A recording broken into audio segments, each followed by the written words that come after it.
Olá, pessoal. A nossa aula de hoje foi sobre a pré-história brasileira, né? É um material em PDF que foi disponibilizado no grupo de vocês, né? Bom, essa é a aula de número 15, então vamos lá. Pessoal, vocês já se perguntaram como foi habitado as Américas ou o Brasil? Quem que veio para cá? Como aconteceu? O que aconteceu? Vocês já se perguntaram a respeito disso?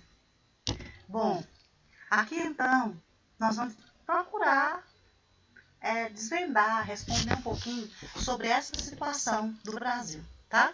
Bom, esse período é chamado de pré-cabralino, ou um período da história que veio antes de Pedro Álvares Cabral, antes do, digamos, achamento do Brasil, tá?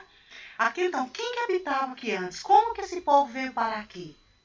Quando os portugueses chegaram, foi dado o nome para esses habitantes de índios.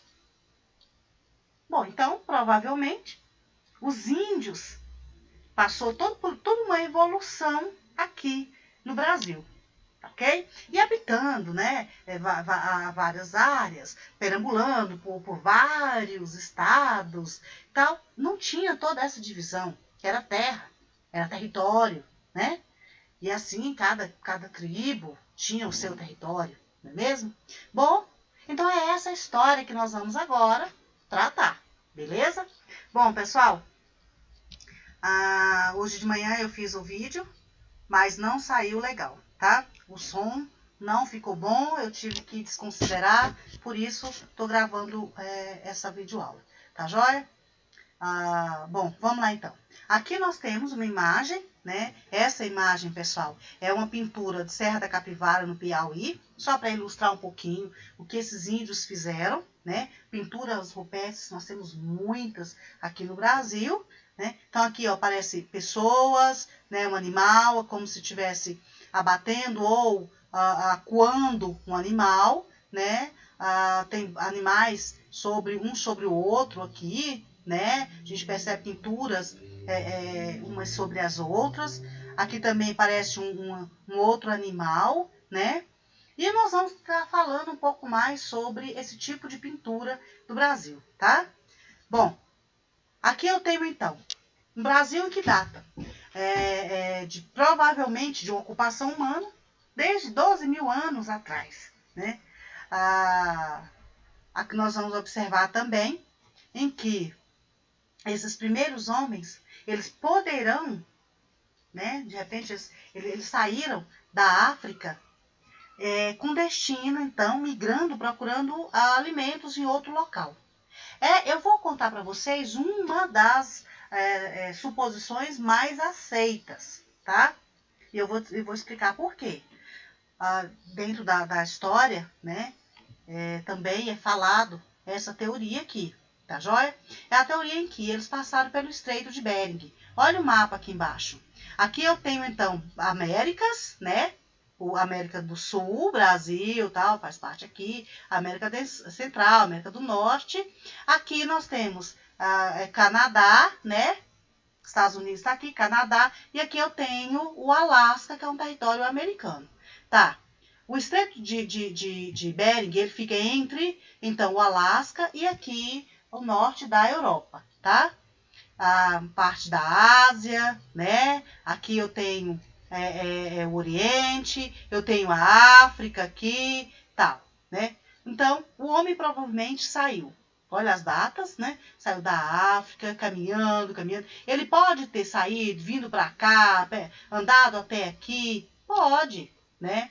Ele ter resolvido vir para cá, pode. Mas aqui o mapinha está mostrando esse sinal aqui, né? Agora, pode também ter saído por via mar? Pode. Só que, pessoal, é muita água, né? Mas tem uma teoria que explica, em que esse homem, ele pode ter vindo realmente uma espécie de embarcação procurando um alimento. E acabou sendo levado, né, ou trazido para cá, tá? Então, tem várias correntes, várias hipóteses de onde esse homem, quando esse homem veio, tá? Aqui nós não temos, dentro da história, uma hipótese que mostra a Pangeia, a união de todos os territórios, não, tá? Esse homem, ele não veio na Pangeia, não, tá ok? Ele foi depois dessa separação aí dos países, dos territórios, ok? Então, provavelmente, ele saiu por aqui, né? Passou pelo Estreito de Bering, porque aqui criava uma espécie de uma ponte de gelo, era um espaço curto, então, mais provável, né? Ele então passou por isso aqui procurando alimento, procurando comida. E veio para as Américas e acabou descendo. Alguns foram ficando, né? Estabelecendo território por aqui, ficando fixo, né? Outros foram descendo até povoar todas as Américas. Então, pode ter sido feito dessa forma, tá?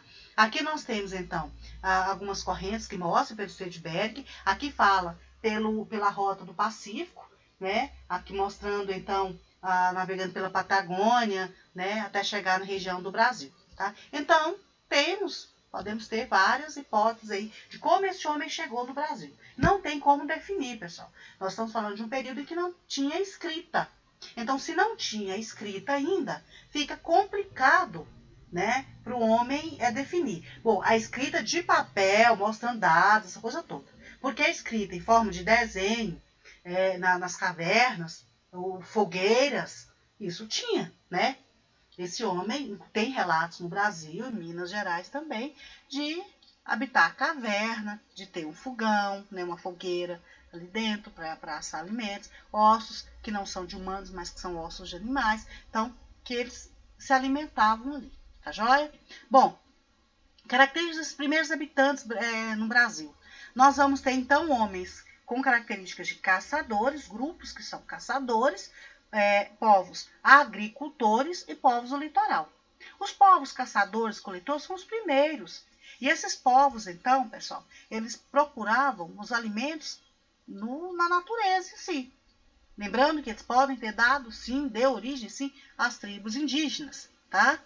Então, os índios foram os moradores, digamos assim, mais antigos, descendentes, né? Os nossos índios hoje são os descendentes dos moradores mais antigos do Brasil, ok? Povos agricultores são povos denominados das tribos das maiores no Brasil, Tupi e Guarani, em que eles produziam, eles ficavam sedentários, fixos em um determinado local, plantavam seus alimentos ali, colhiam, migravam para outro local, às vezes os animais para caça já tinham ficado escassos, então eles migravam para outro local, plantavam novamente, carregavam as sementes, né? Plantavam novamente e assim por diante. Faziam cerâmicas para armazenar os grãos, raízes, para fazer o seu alimento. Então era algo tudo muito simples. Como era essa cerâmica? Era potes de barros. Aí que os potes de barro, quando é feito normal no barro, ele tem uma durabilidade menor.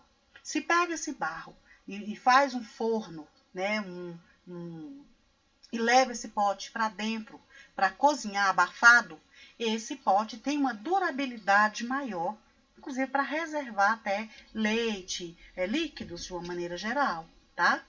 Bom, povos do litoral são os povos que habitavam o litoral do Brasil, e nesse caso aí tem histórico do povo litoral, pessoal, no Rio Grande do Sul, né, em Santa Catarina, no Nordeste também, e em Portugal também tem, tá? Histórias de povos bem parecidos com os povos do litoral.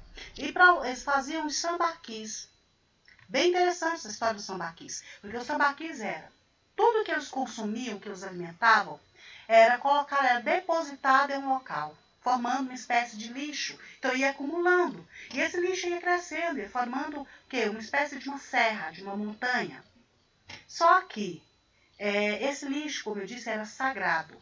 E se por um acaso morresse um membro da tribo, o que eles faziam? Pegavam o corpo com seus pertences pessoais e depositava também ali, né? Enterrava ali.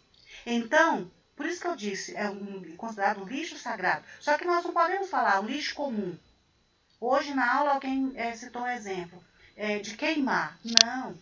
Aqui, essa questão de queimar ele não nessa época, não era colocado como em evidência, e mesmo porque queimar não é satisfatório para o meio ambiente, né? Pessoal, e aí o que acontece? Ali colocavam todos os restos, ossos, mariscos, né? Porque eles viviam da pesca e da caça, né? E da coleta de grãos, né? Então, tudo era colocado ali, ok? Bom, aqui tem detalhando um pouco mais os caçadores e coletores, provavelmente, né? Olha só a data, pessoal, entre 50.000 a 2.500 anos atrás. Olha a região que ocupava, do sul ao nordeste brasileiro, né? Usavam arcos e flechas, todos feitos de pedra e tal, alimentavam, olha os alimentos dele, de carne, de caça, pequenos animais, peixe, molusco, fruto. Então tem toda uma situação em que esse homem sobrevivia aqui. No sul, temos também o destaque para os homens de Umbu. Esses homens aqui, eles viviam nos Pampas Gaúchos, na área que hoje nós temos como Rio Grande do Sul, tá? Bom, povos do litoral sambaquis, aqui nós temos crianças, ó, uma espécie, né, que foi acumulando aqui, digamos, parece, né, um sambaqui, ok? Sambaquis em seu habitat, tá joia? Essas serras que a gente fala, que eu falo para vocês, é algo parecido com isso aqui, ó. Elas às vezes criam um monte alto ou não, né? Então, ó, Espírito Santo até Rio Grande do Sul, ocupar o litoral brasileiro, do Espírito Santo até Rio Grande do Sul, né? Tem histórias também no Nordeste, tá? Aqui nesse resumo não fala, da mesma forma que em Portugal, como eu disse a vocês. Bom, os homens sambaquis, eles eram sedentários, eram fixos, só naquela região, né? Quando deslocavam, eram grupos para buscar alimentos, e eles usavam ali, né, a área próxima do mar para se alimentar, para morar, para, né, ficar por ali, né? Bom, olha só, realizavam ritos funerários, é algo bastante interessante nos povos antigos, pessoal, essa questão essa preocupação, sentimento, religião, né? Por exemplo, falar em ritos funerários, tá? Eles acreditavam numa outra vida. Olha só para vocês verem. Povos agricultores, então já um povo mais recente, volta de 3.500 a 1.500 anos atrás. Eles habitavam cabanas, casas subterrâneas, eram conhecedores da técnica da cerâmica, como eu expliquei para vocês, né? Habitavam também no Rio Grande do Sul, o Sudeste e Nordeste, né? Nós temos aqui então os tupis, esses provavelmente, a história nos mostra que esse homem, pessoal, que habitou essa região toda, né, deu origem, então, às nossas tribos, como eu falei no início para vocês. Os tupis conheciam a agricultura, por isso eram sedentários. A cerâmica era utilizada para armazenar alimentos, urnas funerárias, algo extremamente importante. Olha só, um outro povo que também usava para enterrar os mortos, fazer rituais. Essas urnas eram, então, nós vamos encontrar urnas pequenas, que serviam para colocar as cinzas. Nós vamos encontrar urnas maiores, potes bem grandes, que colocavam a pessoa agachada, tá? Então, tem toda uma simbologia por trás disso aqui. Nós vamos perceber, por exemplo, pessoal, aqui nas pinturas rupestres, né, como, por exemplo,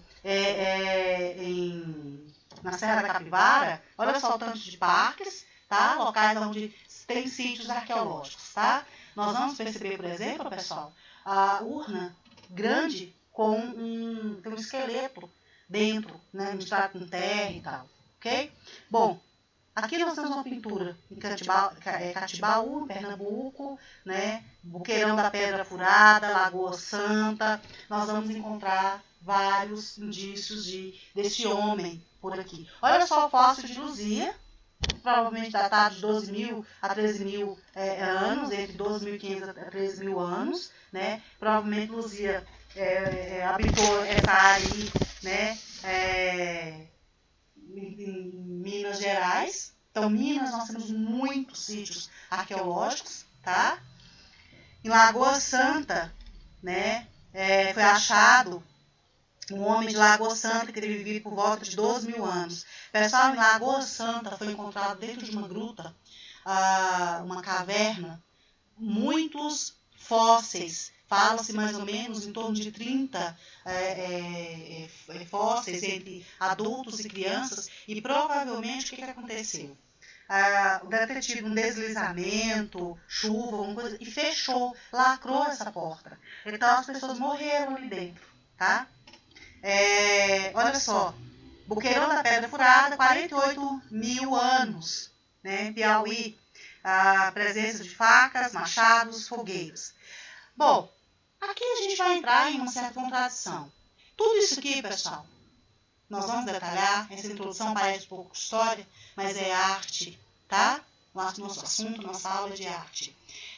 Tudo isso aqui vai nos colocar diante de uma situação em que esses homens que habitaram aqui deixaram vestígios bem mais antigos que os homens que habitaram a África.